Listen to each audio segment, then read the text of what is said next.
purchase plant worth rupees 5 lakh from Yasmin Limited. The price was paid by issue of 5250 10% debentures of rupees 100 each. Situation क्या है? 5250 debentures हम issue करने वाले हैं 100 rupees वाले, 525000 यानी 5,25,000 के डिबेंचर्स इशू करने वाले हो।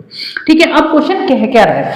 क्वेश्चन ये कहता है कि the debentures were to be redeemed at 10% premium after 7 years, यानी जब हमारे डिबेंचर 7 इयर्स बाद रिडीम होंगे तो हमें 10% प्रीमियम देना है, इसका मतलब 52,500 का। ये हमें प्रीमियम इन रुपीज हमें पे करना है, premium on redemption of debenture, जिसे हम राइट ऑफ कर सकते हैं। ठीक है जी, अब क्या कह रहे हैं आगे?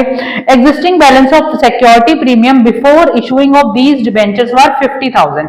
हमारे एसपीआर सिक्योरिटी प्रीमियम अकाउंट में 50,000 रुपीज पड़े थे, तो इस अकाउंट से हम राइट ऑफ कर सकते हैं, और अगर हमें कमी पड़ती है तो हम स्टेटमेंट P&L पे जाते हैं। अब ये कह रहे हैं 50,000 थे, जिसमें से after writing of loss on issue of debenture 30,000। हमारे सिक्योरिटी प्रीमियम अकाउंट में 50,000 रुपीज थे, लेकिन जब हमने इशू किया था तभी हमें 30,000 रुपए का लॉस हुआ था। वो रिकवरी करने के बाद हमारे इस अकाउंट में सिर्फ 20,000 रुपए पड़े।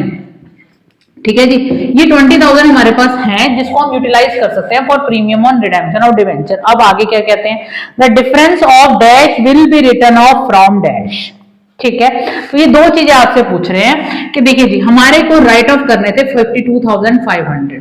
ठीक है, इस 52,000 यहां से आए हमारे पास, जिसमें से 20,000 तो हम सिक्योरिटी प्रीमियम रिजर्व से, सिक्योरिटी प्रीमियम से, सॉरी रिजर्व अब नहीं बोलते हैं, 32,500 हमें और रिकवरी करनी है। तो वो कहां से होगी?